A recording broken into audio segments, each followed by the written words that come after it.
Understanding words is what you really need to start doing. You need to start doing your homework and understanding words. If you put an S in front of words, it becomes swords. And that's what words are. They're cutting. They can cause you great trouble. Humans are word-controlled creatures. So we need to establish what words mean. Again, when we talk about law, there's a Roman maximum in law that says, "For he that would be deceived, let him." Simply meaning, if you are so ignorant as to be deceived, then that's your business, that's your problem. So you need to do your homework and find out what the words mean, especially in relation to law and government. Because there is a world of occultism that is operating today throughout the world, in which you use certain words, and when those words are used in a court, they don't mean the same thing at all. Understanding law and the words of law, there are two things that this planet has: water and earth, water and land. Consequently, there are two kinds of law: the law of the land and the law of water. You've heard the term law of the land, but in point of fact, that's precisely what this word means, law of the land, because it is the people who live on land. And that is opposed to something else called the law of the high seas, or the law of water. You need to understand the difference. The law of the land is the law of the culture that lives on the land.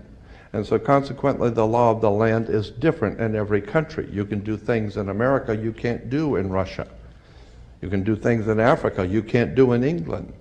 So the law of the land is the law of the culture that lives on that particular land. However, there is a higher law that dominates the entire world. It's called the law of the water, or the law of the high seas. The law of water is referred to as the law of money. It doesn't matter what color you are, where you're from, or where you live. Money is money. And anytime you're doing banking or using money, you are now under the law of water, maritime admiralty. If you go back in history, in ancient history, where all of this began, back in the land of Canaan, and you probably have heard in the Bible, the land of Canaan. The Canaanites were Phoenician bloodline, and in the ancient Phoenician language, Cana meant merchant banker. The very word merchant comes from mer, M-E-R, for the sea, for water. As a mermaid, we have merchant. Merchant bankers. Let me give an example of the difference between the law of water and the law of the land. The law of water, as I said, is a law of banking, money, as opposed to the law of the custom of the people, or the law of the land. The Statue of Liberty must be put in water. It could not be put on American land as such. It had to be put in the harbor, because it's not the Statue of Freedom. It's a statue of liberty. Liberty is what a sailor gets when he pulls into port on a ship. He gets liberty. He's not free. So America is not the land of the free and the home of the brave. We're not free or brave, period. We're not free. This is not a free country. Now let me give you an example of how this law of the water works. Why is it that you have to go to court? People are always concerned about going to court. You go to court because you play basketball and tennis on a court. How do you play tennis on a court? You play with a racket. Why? Because that's what it is. It's a racket. And make no mistake, they do not pick words by chance. These words are very serious. They do not use words in terms with no avail. These words are very important.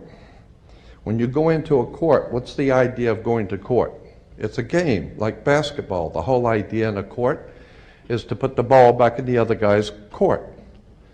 One team gets up and they throw the ball over to that team of lawyers. That team gets up and throws the ball back into their court. And consequently, it's a ball game. And the judge is wearing a black robe, so he is the referee. The judge is the referee. He doesn't care which side wins or loses because he's going to get paid anyway. So he couldn't care less. He's merely there as a referee, and that's why he wears a black robe. And that's another interesting subject we can get into later. But the judge is a referee between two teams. The judge, we are told, rules from the bench.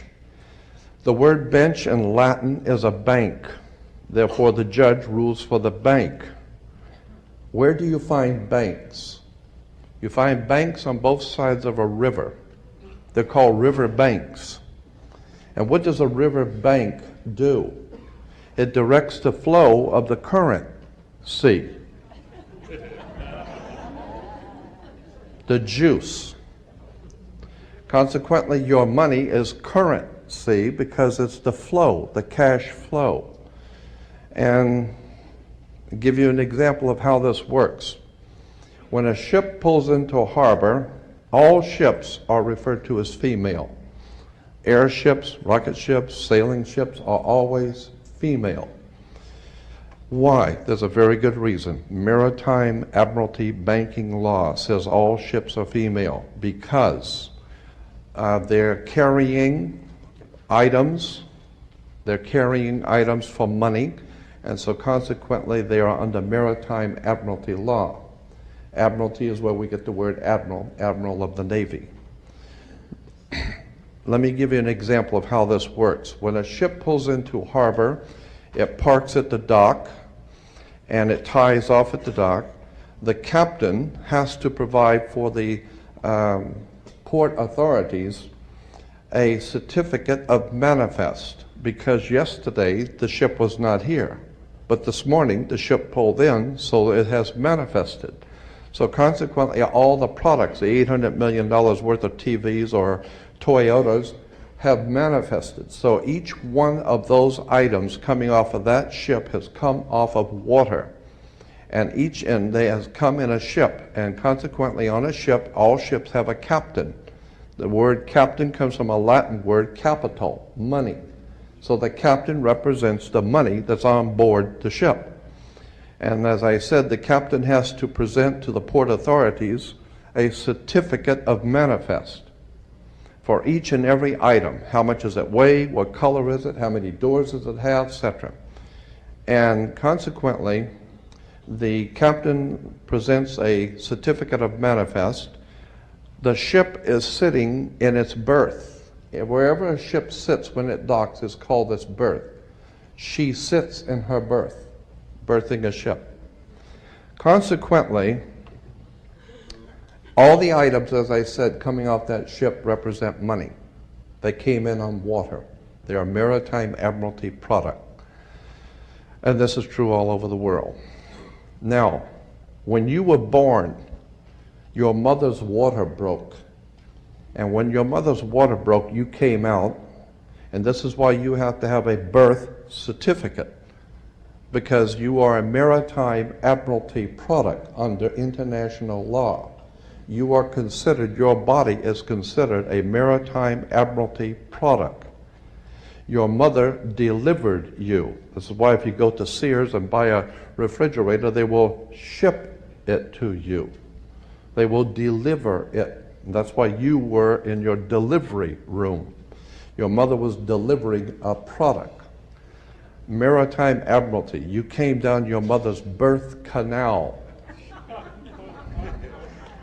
And once you, and as you're taking one of the televisions or the cars off the ship and it falls down and breaks, that's all right. Sometimes they're stillborn, so consequently you've lost money on that one. Therefore you have to have a death certificate, and it's always signed by the dock. The doc has to sign your birth certificate and your death certificate. All of these words and terms are maritime admiralty banking words. And therefore, if you understand lawyers and judges and courts and government are all under international maritime admiralty law. All religions, all churches in the world operate under maritime law. This is why all churches are divided into denominations, like 20s and 50s and 100s. Serious. This is why they're called denominations, because all churches are nothing more than the product of maritime admiralty banking. It's an extraordinary story of occult treason, high treason and crimes against the state. Make no mistake about it, there has never been a country on the face of the earth as far back into history as you can go. There has never existed a country in which the people rose up and demanded their right to be free. Never. The concept of human, spiritual, intellectual, and physical freedom is a totally concept that has never, ever existed on the earth. The only time that has ever come into existence was the founding of this country, where it was understood that we were sovereigns and we owned our bodies, and consequently, since 1868, we're now on the International Maritime Admiralty Law. Think about this. When cowboys in Indian movies, when the cowboys would ride into town, they'd get off the horse, they were wearing guns. How come they could walk into a bar carrying guns? And if two guys got in an argument, they could go out on the street and draw on each other in front of the sheriff's office, and the sheriff would do nothing. How come? How come that men could go out in the street and shoot each other in front of everyone and had nothing be done about it? The reason why is because before 1868, all Americans were considered sovereigns. And that's one of the nice things about being a sovereign, is you have the right to be yourself. And consequently, you need to understand that, in one last point I'm going to make before I introduce your speaker, that in 1868 there was a corporation founded. Anyone can incorporate a company. Well, in 1868 there was a company incorporated. And in that particular company, the founders of that company they referred to it as the United States Corporation. And they stipulated that anybody who would be a member of that corporation or work for that corporation would be called not an employee, but a citizen. So today, if you are asked, are you a citizen of the United States, what you think you're being asked is, are you lawfully in this country to do business? That's not lawfully what's being asked. They didn't ask if you're in America lawfully. They ask you a specific question. Are you, of your own volition, out of your own mouth, testifying that you are a citizen of the United States? Because in that way, citizen of the United States means you are an employee of a foreign corporation operating on international maritime law. So today, the President of the United States is the president of a privately owned company. The company is called United States. And the word president is always a word that is used in corporate law. Banks have presidents. All companies have presidents. So there's a corporation called United States, privately owned, and it has a president. President Bush is not the president of America. President Bush is the president of a privately owned company.